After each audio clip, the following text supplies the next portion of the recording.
Hello and welcome to BQ Prime. I'm Hiral Dadia. A big development that's happening in the aviation spaces with First, who has temporarily suspended flights due to a severe cash crunch today and tomorrow. And they've also gone ahead and filed for voluntary insolvency resolution. Now, with that, there are multiple developments coming in with the litigation against Pratt and Whitney, and you have the DGCA, which has actually issued a show cause notice to Go First as well. What does this actually mean for the aviation sector and for the company? To discuss the same, joining us on the show is Dhiraj Mathur, IAS retired aviation expert and independent director and senior advisor, and former partner and leader, National Aerospace and Defense Practice PwC. Ajay Awtaney, founder and editor of Live from a Lounge, as well as we have Mr. A.K. Prabhakar, head of research at IDBI Capital, joining in. Welcome to the show, Mr. Gentleman, and a very good morning to all of you. Dheeraj, let me come to you first overall. What does this entire scenario mean for you? Because clearly what the company is saying is they have gone ahead and filed with the NCLT, not with the thought process of shutting down, but to be in a position to restart operations. How realistic is it, according to you, taking history into consideration? Well, look, the whole idea of the insolvency, the bankruptcy code, was precisely this. Like in the US, when companies are in distress, temporary distress, there's no structural or fundamental problem with Go Ahead or Go First. It had about 10% plus market share, which of course has come down because of the problem with the engines. But so the whole idea of the bankruptcy code is to provide a sort of a sanctuary, as it were, while they restructure their operations, raise money, whatever needs to be done to get back on course. So theoretically, of course, this, as I said, this is the whole idea and purpose of the bankruptcy code. Now, historically, well, look, even Jet is now coming back finally, right? So historically, if we see, I don't think the bankruptcy code wasn't around when Kingfisher and the other airlines went under. But since it's been around, this is the second airline that is taking shelter under the code. So I think it is realistic. I think the company can get back on course. Of course, it'll need significant funding to take care of the losses that have accrued. The loss situation was about over 10,000 crores, I think, 20 or 21 when and that would have only increased. And the company itself has said that they've incurred another 10,000 plus crores losses on account of this problem. So they'll need the money, and obviously they'll need the engines.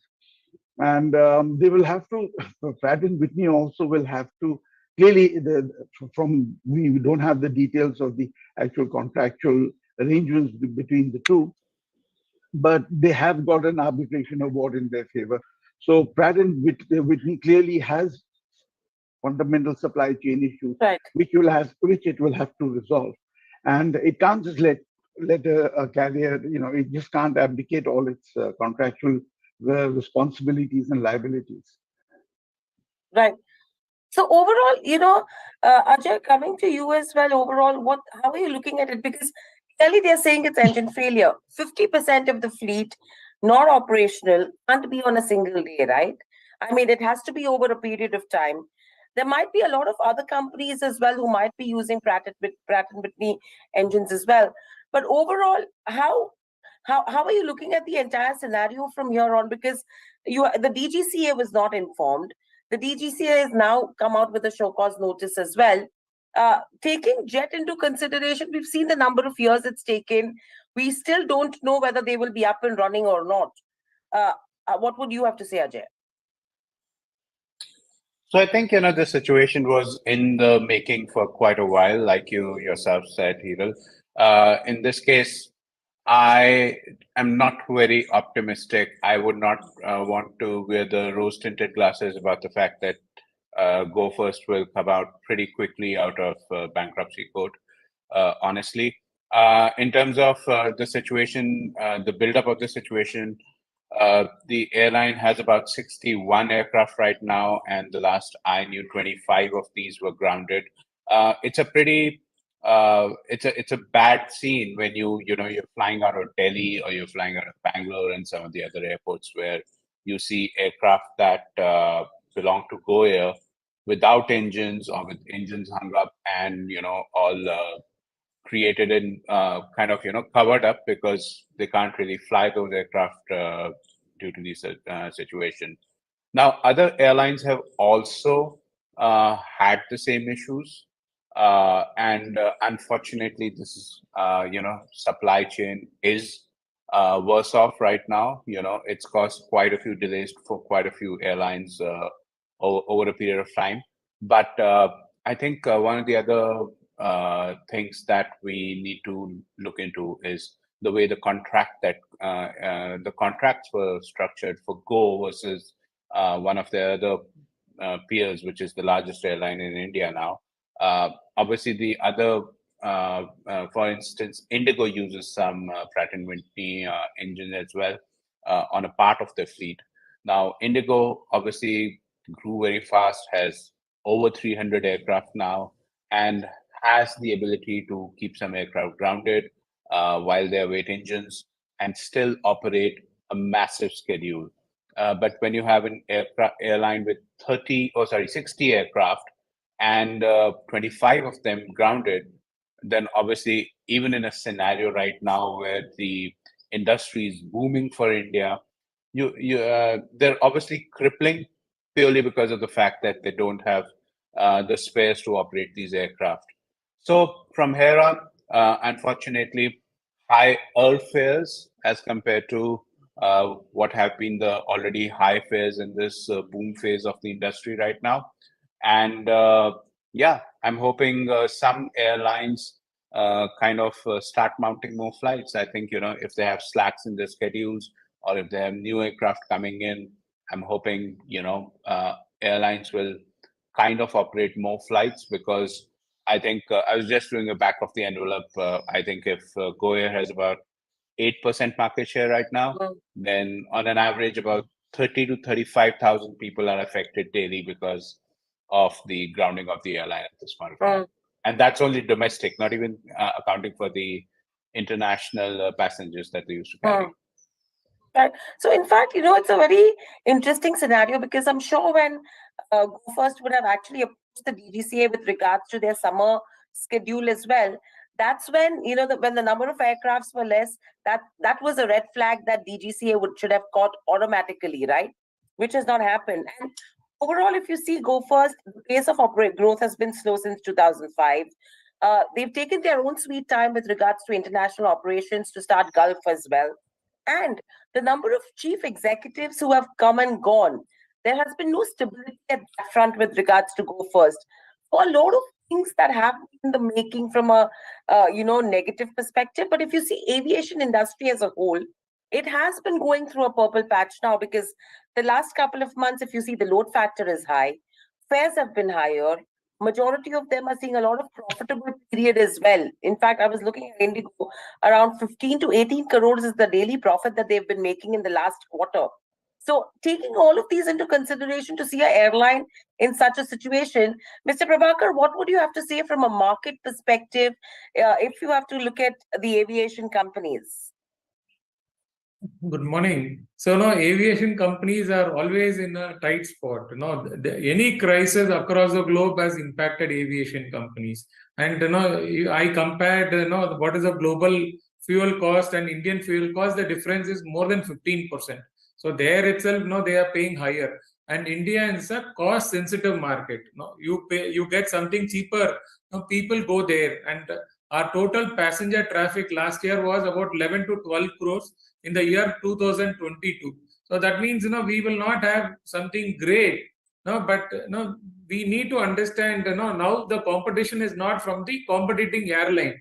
We have from the faster train. We have something called Vande Bharat trains, which is going to compete with the airways. I was comparing the fares of 360 kilometer train from Chennai to Bangalore, where your train cost is about 1,800 or 2,000 rupees, where your airline cost is going to be more, but the traveling time is going to be the same.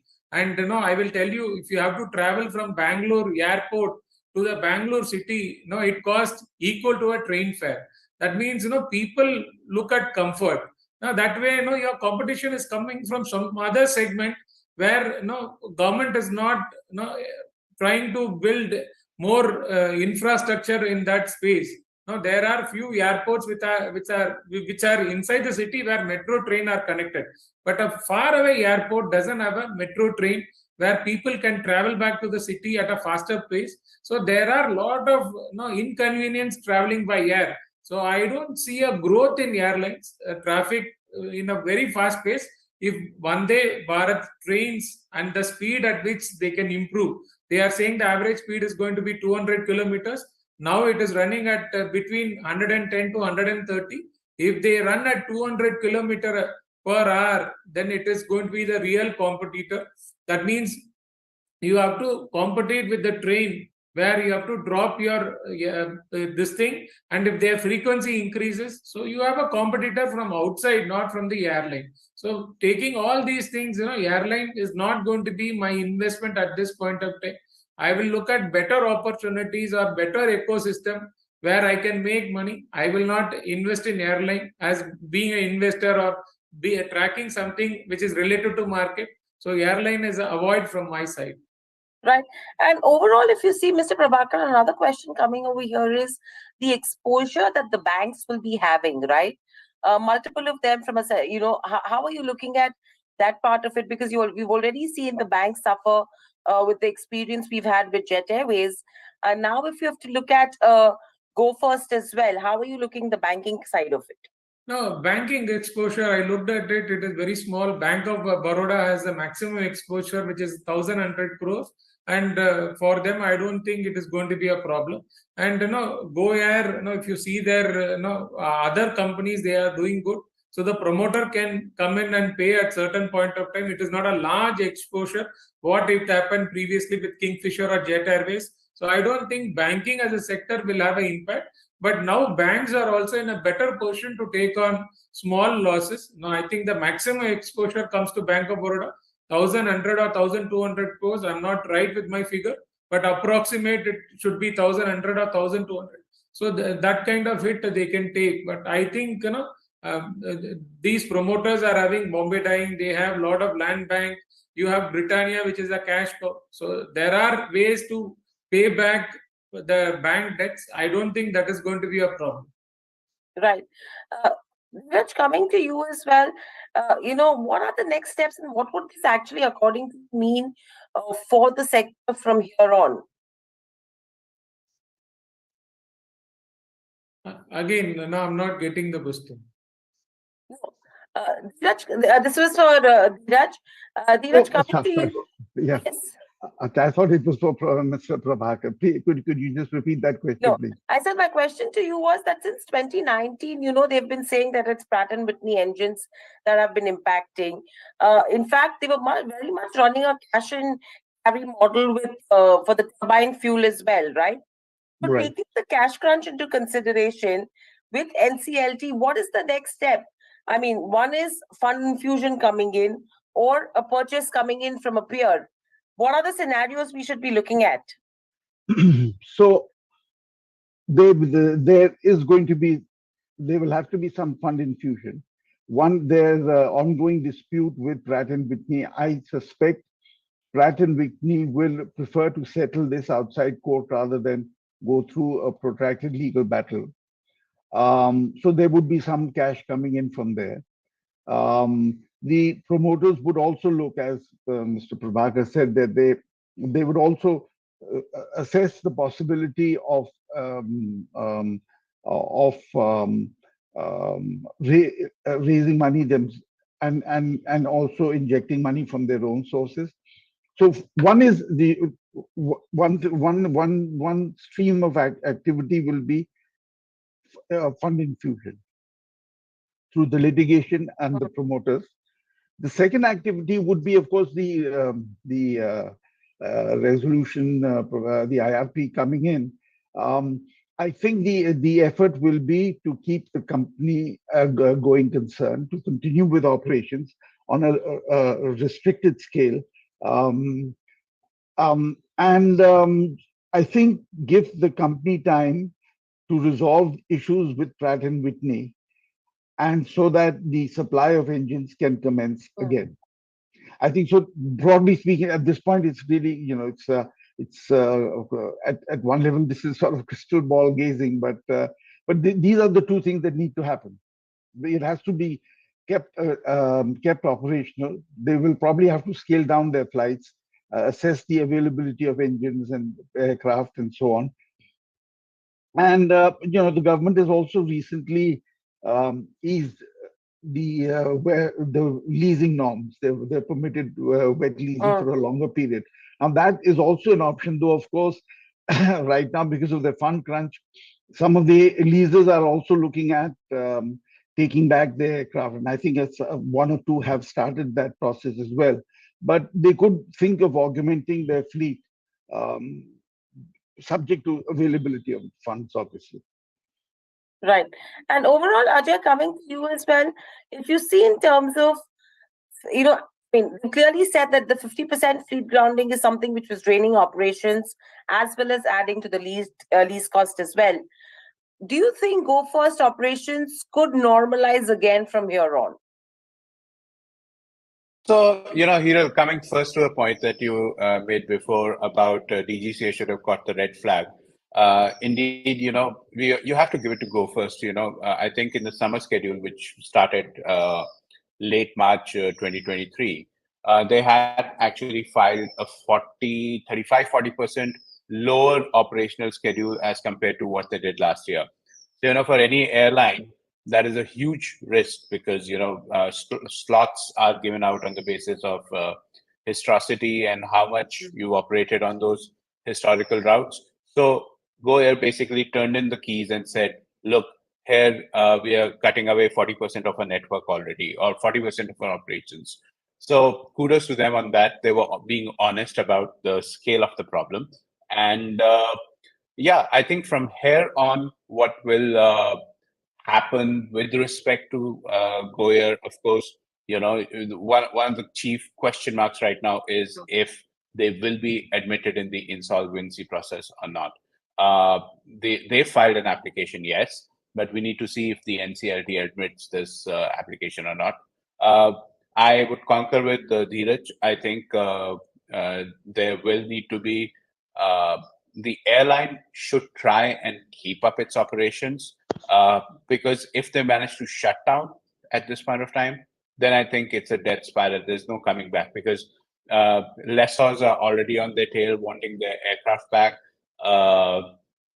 And, it's very hard to establish credibility in this business with the, counterparties, with your customers, and so on. So I guess if they wind up now, it's going to be a long road ahead for them.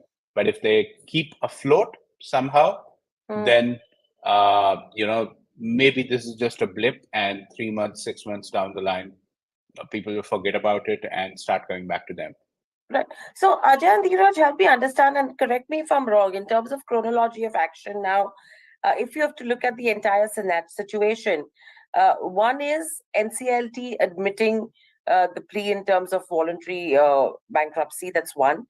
Two, a response coming in with regards to the litigation which has been filed against Pratt and Whitney. And if they win in the litigation, that's when we will see funds coming in from there at some point in time. But otherwise, even if it's admitted into NCLT and no funds come in from Pratt and Whitney, the entire process in terms of resolution is quite some time away. In between that, do you think that the airline actually has any funds to even continue operations? Because then the key is there has to be fund infusion from somewhere. Yeah, obviously. Carry on, Ajay. Sorry. No, go on first, Dhiraj. Okay, no, yeah. So obviously, I mean, this is a call that the promoters are going to have to take, really. And I agree that with Ajay that if they shut down, it will be very difficult to start operations. So this would definitely weigh on their minds. And again, one can't, speak on their behalf, but I think, given the fact that otherwise the airlines was doing well operationally, it was number two after Indigo, or I think it was number two, 10% plus. Now that has fallen to around 6.8 or something because of the aircraft issue. So fundamentally, there is nothing wrong with the airlines. And look, the world over, and especially in India, everyone in the entire industry, the entire supply chain makes money. The aircraft, the airport operators, the ground handling companies, the fuel, the oil marketing companies, everybody makes money. It's the airlines that take the hit, unfortunately. And so it's, so their margins are always thin. Um, so I think the promoters will have to look at stepping in and to keep the airlines operations ongoing. I don't see any reason why NCLT should not admit it. Admit this is a genuine problem that they're facing. You know, it's not their fault that the engine supplier has renegade on its commitment. So, I see that process I think I would expect. I'll be surprised if it's not admitted. Let's just put it that way. So Right. the promoters will probably have to step in the interim to keep the operations going. Right. Ajay, your views over here? I think we just have to kind of, in terms of the timeline, like we already discussed, there will be obviously NCLT has to come up and say if they're taking this on board or not. Which one of the key things here on will be the selection of the right resolution professional. In this case, the IRP, interim resolution professionals. Uh, the challenge in India is that most people, and as we saw this the last time around, uh, people who are not clued into aviation, aviation is a very specialized business, and it has its own value chain and everything. And when somebody comes in from the outside and tries to obviously, make sense of it, it takes time. So hopefully, in the IRP process, there is somebody who is well versed with how aviation works, brought on board, and who is able to take some sane calls with respect to this business, rather than somebody just waltzing in and we'll see how the last airline bankruptcy went around. But yeah, compared to 9W, I think this is a much more a much cleaner version. Uh, Pratt and Whitney and Goyer obviously need to come on the table and see if there is a solution. This morning, there's a statement from Pratt and Whitney where they've said that the matter is sub judice, so they're not going to comment. But at the end of the day, they the contracts for Goyer versus the contract for other airlines perhaps gave a lot of leeway to PW to be able to behave in the manner they are doing. And yeah, we need to see if Pratt is willing to play ball, because even if they wanted to swap to some other kind of engines right now, I don't think there are engines floating around in the market and airframes floating around in the market for them to kind of immediately capture them and bring them to India in their in their tails. So they have to make do with what they have, and they have to be smart about it. Absolutely.